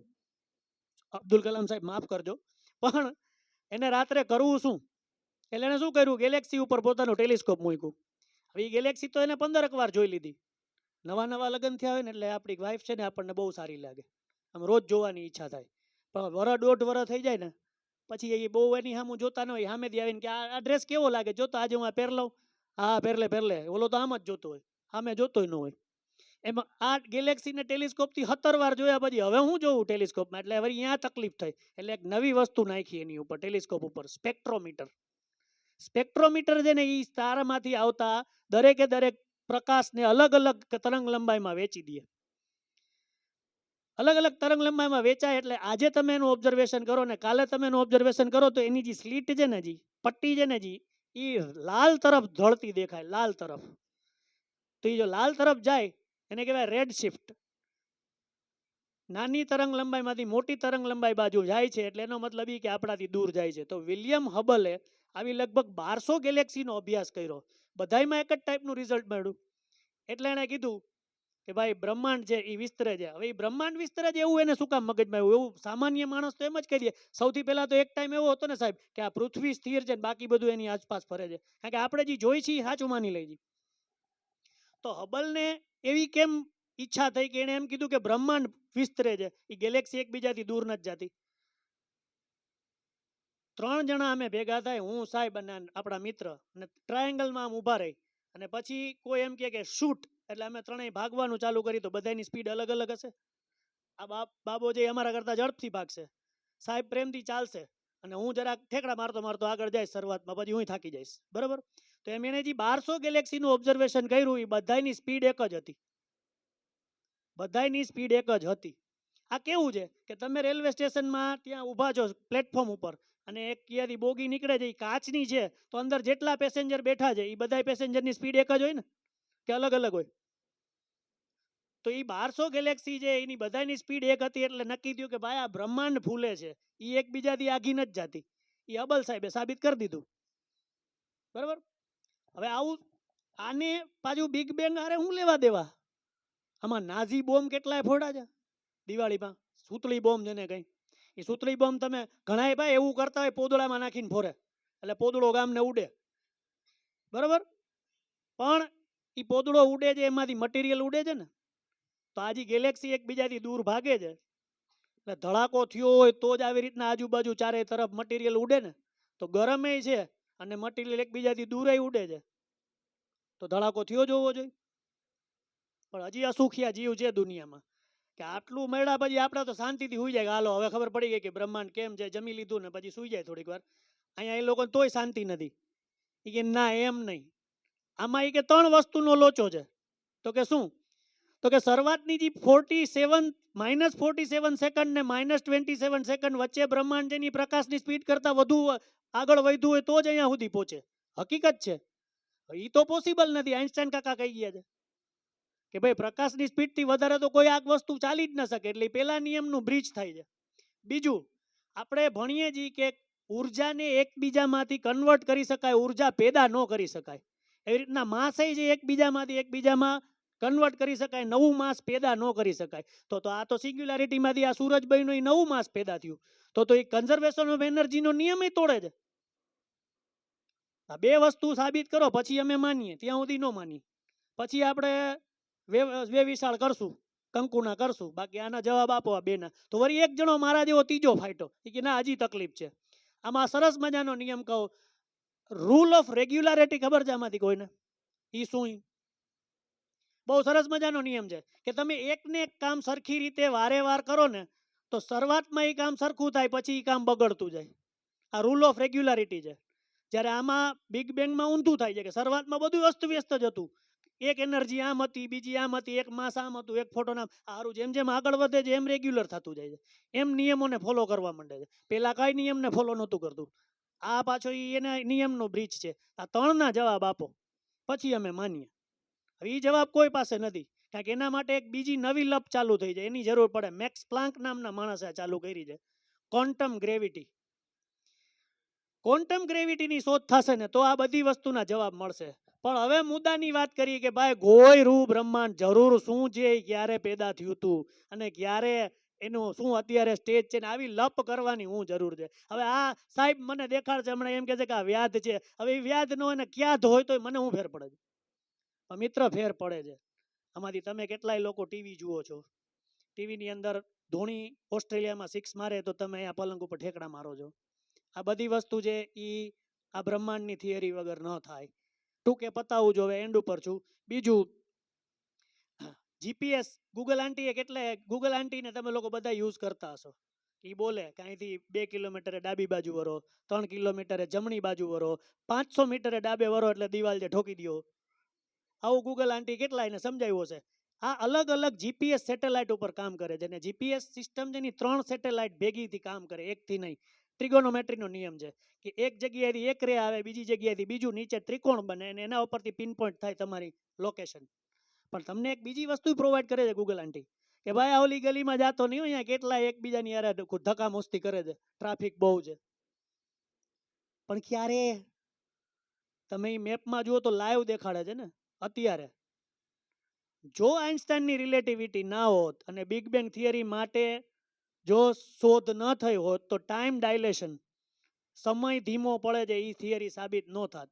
અને જો એ થિયરી સાબિત ન થાત તો જીપીએસમાં તમે ગૂગલ આંટીને અત્યારે કહો ને એટલે તમને કાલ સાંજનો કે ગઈકાલ સાંજનો ટ્રાફિક દેખાડે, એક્ઝેક્ટ ટાઈમ ન દેખાડી શકે. કારણ કે એ જીપીએસ સેટેલાઇટની ઘડિયાળ છે એ પૃથ્વીની સેટેલાઇટની ઘડિયાળ કરતાં માત્ર ને માત્ર 0.06 સેકન્ડ ઓછી ફરે છે સ્પીડના કારણે. તો એને કેલિબ્રેટ કરવી પડે ઘડિયાળને, ત્યારે પૃથ્વીની ઘડિયાળ હારે મેચ થાય. તો આ બ્રહ્માંડની શોધમાં માણસો કૂચે મર્યા ત્યારે જ આ બધું થયું. બરાબર. હવે તેલ પીસાય, તેલ મગફળીમાંથી, તો ખોળ વધે. એમાં બ્રહ્માંડની થિયરી છે ને, એ જે સાયન્ટિસ્ટો કામ કરે એની તેલ પીસે છે અને ખોળ જે નીકળે છે ને એ આ બધી આપણે વસ્તુઓ વાપરીએ છીએ, મોબાઈલ, લાઈવ ટીવી, જીપીએસ, આ બધું એના કારણે. બાકી એ જ જમાનાના માણસોને એમ થયું હોત કે ગોયરો ગુરુ છે કે બુધ, તો અત્યારે આપણે આ બોલી હું માઇકમાં બોલતો ન હોત અને તમે જીપીએસ વાપરતા ના હોત. તો આ એની બાય પ્રોડક્ટ છે. એટલે આ બધી વસ્તુ જરૂરી છે. આટલી લપ કરી દુનિયામાં, માફ કરજો ભાઈ, તમે લોકોએ ઘણાય કષ્ટો સહન કર્યા હશે. આ એક તમે 1.5 કલાક કર્યું એ બદલ થેન્ક યુ.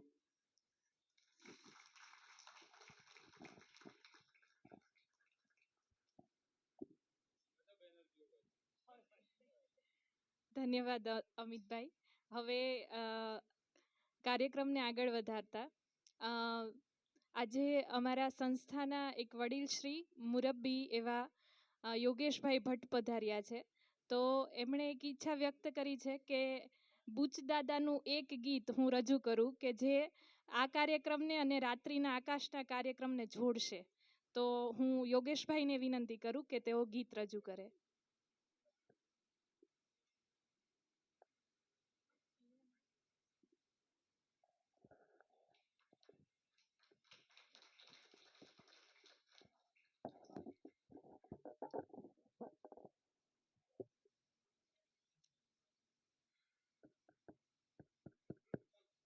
સૌ મિત્રો, સામાન્ય રીતે સામેથી કોઈ દિવસ હું કંઈ બોલવાનું કહેતો નથી, પણ આજે રહેવાયું નહીં એટલે મેં વિનંતી કરી. 68 વર્ષ જૂની વાત આજે એક મહાવર્તુળ પૂરું થતું અનુભવું છું એટલે ઉલ્લેખ કરું છું. લોકભરતીના બીજા વર્ષમાં વિદ્યાર્થી તરીકે અમે ભણતા હતા અને છોટુભાઈ સુથાર, આપણા આગલા જમાનાના, એ અમને આકાશ દર્શન કરાવવા અહીંયા આવ્યા હતા અને રાત્રે બેસીને અમે એ જે રાત માણી છે મને હજુ તાજું છે. ને આજે એક મહાવર્તુળ પૂરું થયું છે એનો ખૂબ આનંદ સંતોષ છે. આ કાર્યક્રમના આયોજક હસમુખભાઈ, આજના બંને સમર્થ વક્તાઓ, એમને ખૂબ ખૂબ ધન્યવાદ. મારા આનંદ આભારની લાગણી વ્યક્ત કરું છું, ધન્યવાદ આપું છું. આખા કાર્યક્રમમાં આમ જોઉં છું ત્યારે લાગે છે કે વિદ્યા મહિમા થાય છે, વિજ્ઞાન મહિમા થાય છે, વિશ્વ મહિમા થાય છે, વિશ્વ સર્જકનો મહિમા થાય છે, અથવા એમ કહો કે વિશ્વ શક્તિનો મહિમા થાય છે. અને અરુણભાઈએ યોગ્ય કહ્યું કે એટલે આમાં તું કઈ વાડીનો મૂળો છો, અરે કઈ વાડીનું તળનું છો એમ કહો ને, એનો ખ્યાલ આવે છે. પણ સાથે જ તરત મને પૂરક વિચાર આવ્યો કે પાછળ એમ પણ કહેવાનું મન થાય આ બંને સમર્થ વક્તાઓને સાંભળ્યા પછી કે ભાઈ તોય આપણે જેવા તેવા કુળના વારસદાર નથી. શું આ લોકોનો ની જિજ્ઞાસા છે, રુચિ છે, મહેનત છે, અભ્યાસ છે, રજૂઆતની શક્તિ છે, આમ દિલ આનંદથી ભરાઈ જાય છે. નિરાશ થવાની જરાય જરૂર નથી. એટલે મને બુચદાદાનું રચના યાદ આવ્યા કરી. બુચદાદા આપણા સ્થાપક વડીલોમાંના એક, નટવરલાલ પ્રભુચ, ઉત્તમ માણસ, લાખોમાં એક જેવા. બહુ મધુર કંઠે કેટલીક રચનાઓ ગાતા, ભજનો, ગીતો. એમને કંઠે સાંભળેલી એક નાનકડી રચના, ગુજરાતી કવિતાનું એક ઘરેણું કહેવાય એવી રચના, નાનકડી કવિતા છે. મને 84 વર્ષ થઈ ગયા છે એટલે હું કેવું ગાઈ શકીશ મને ખબર નથી, પણ મને એ યાદ આવી ગઈ રચના. મને એમ થયું કે આ કાર્યક્રમ સાથે બહુ બંધ બેસતી રચના છે, એટલે મને એમ થયું કે મધુરેણ સમાપ્યત કરીએ. જેમ શરૂઆત મધુર કરી હતી એમ પૂરું પણ મધુરથી કરીએ. આપણે ત્યાં લોકભારતીમાં એક પરંપરા છે કે બહુ સારા અને મહત્ત્વના કાર્યક્રમો હોય તો શરૂઆત પણ ગીતથી થાય ને પૂરું પણ ગીતથી થાય, એટલે પછી મારથી રહેવાયું નહીં. તો હું પ્રયત્ન કરું છું એ રચનાને ગાઈ સંભળાવવાનો. હરિહર ભટ્ટની રચના છે, નાનકડી કવિતા છે. બકર ઠાકોરે કાવ્ય સંગ્રહ, બકર ઠાકોર બહુ ઉન્નત ભ્રુ, હાઈબ્રો ક્રિટિક ગણાતા, ઉન્નત ભ્રુ જેવા તેવાને તો દાદ ન દે. ઉમાશંકર જેવા કવિએ શરૂઆતમાં એમની રચના એમને મોકલી, એ જમાનાના કાવ્ય ગુરુ ગણાતા અર્વાચીન કવિતાના, કે આ વાંચો ને એને વિશે કંઈક અભિપ્રાય લખો. એટલે એમણે બીજે દિવસે ઉમાશંકરને પોસ્ટકાર્ડમાં લખ્યું હતું કે તમે બધા નવા સવા મને કવિતા મોકલો ને મારે એને વિશે વિવેચન કરવાનું, છઠ એમ છઠ શબ્દ લખ્યો હતો અંદર. પછી તો ઉમાશંકરની કવિતા વાંચી, એમના સંપાદન પણ મને લીધું. પણ આ બળવંતરાય ઠાકોર, હું વિગત એટલા માટે પૂછું, એણે આ કવિતા લીધી એમના સંગ્રહમાં અને પાછળ પુરવણીમાં લખ્યું છે કે the little sublime piece of Gujarati poetry, the little sublime piece of Gujarati poetry, Gujarati કવિતાનું એક નાનકડું પણ ઉચ્ચોચ્ચ શિખર. એટલે મને એમ થયું કે એ ગાઈને જેવું આવડે એવું ગાઈને આપણે પૂરું કરીએ. સરળ રચના છે અને અહીંયા જે કહેવાયું ને આપણા મનમાં ગુંજ્યા કરશે એને વ્યક્ત કરતો ભાવ છે.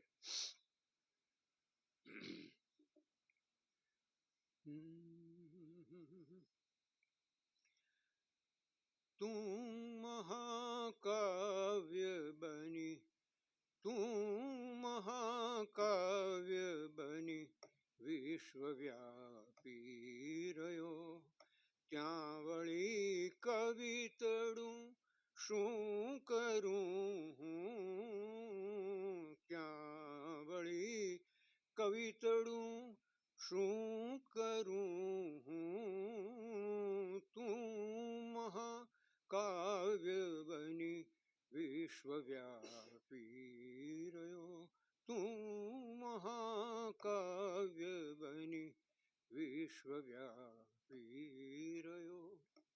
સૃષ્ટિ શણગારી અદ્ભુત અલંકારથી,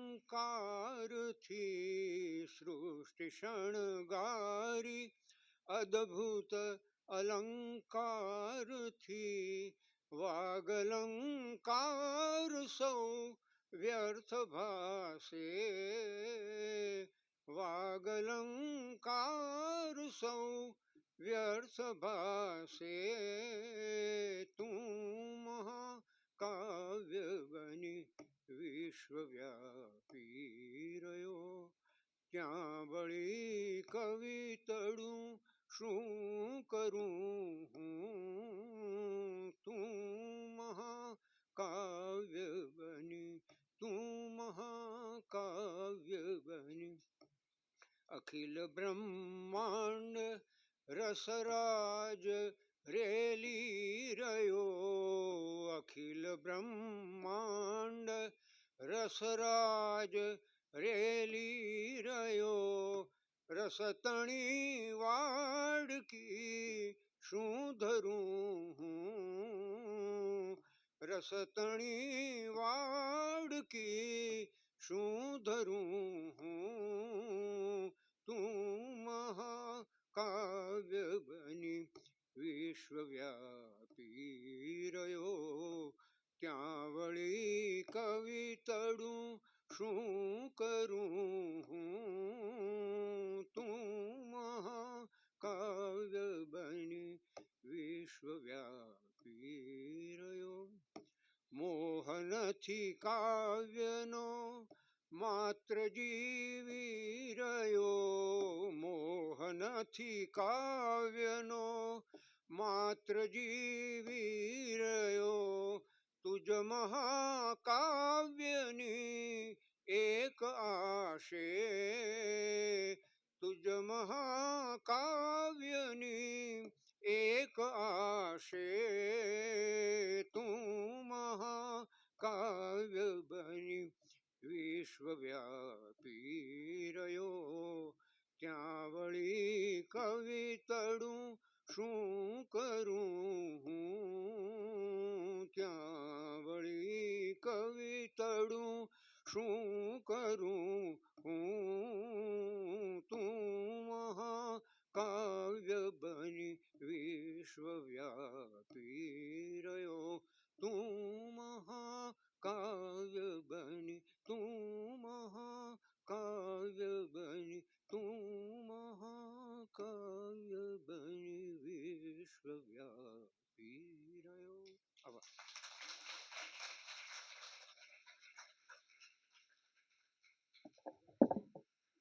તું મહાકાવ્ય બની વિશ્વવ્યાપી રહ્યો. વંદન સાથે ધન્યવાદ યોગેશભાઈ.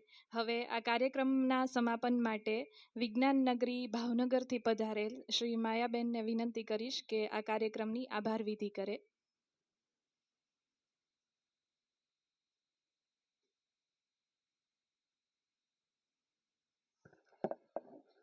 નમસ્કાર.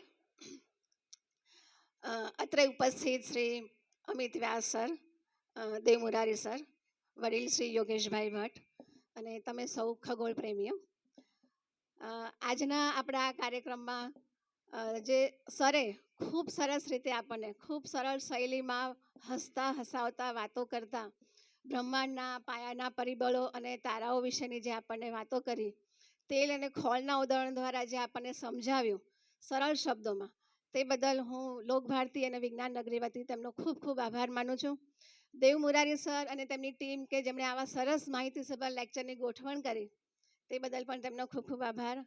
અને તમે સૌ ખગોળ પ્રેમીઓ કે આજે રવિવાર હોવા છતાં પણ તમે અહીં આવીને આ કાર્યક્રમનો સફળ બનાવ્યો, તે માટે તમારો પણ ખૂબ ખૂબ આભાર. અસ્તુ. આભાર માયાબેન. હવે આ કાર્યક્રમનું આ સેશન અહીંયા પૂર્ણ થાય છે, પણ એ પહેલાં કેટલીક માહિતીઓ હું તમને આપું છું.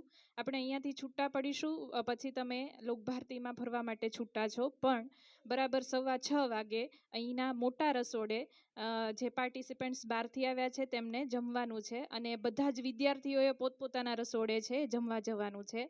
એ પછી લોકભારતીની સાયં પ્રાર્થનામાં સૌએ સ્વૈચ્છિક ભાગીદારી લેવાની છે. લોકભારતીની સ્વયં પ્રાર્થના લગભગ 15 થી 17 મિનિટ 20 મિનિટ જેટલી હોય છે, પણ માણવા લાયક હોય છે. અને ત્યાર પછી આપણે સૌ એક પાણીની બોટલ, ટોર્ચ અથવા મોબાઈલ લઈ અને રાજેન્દ્ર હિલની તળેટીમાં આકાશ દર્શન માણવા માટે જઈશું. તો આટલી સૂચના. આકાશ દર્શન છે એ 7:45 વાગે શરૂ થશે, પણ એ પહેલાં એક કોમેટ નીકળવાનો છે, તો કદાચ લગભગ 6:30 વાગ્યા આસપાસ દેખાય તો આપણે એ કરીએ.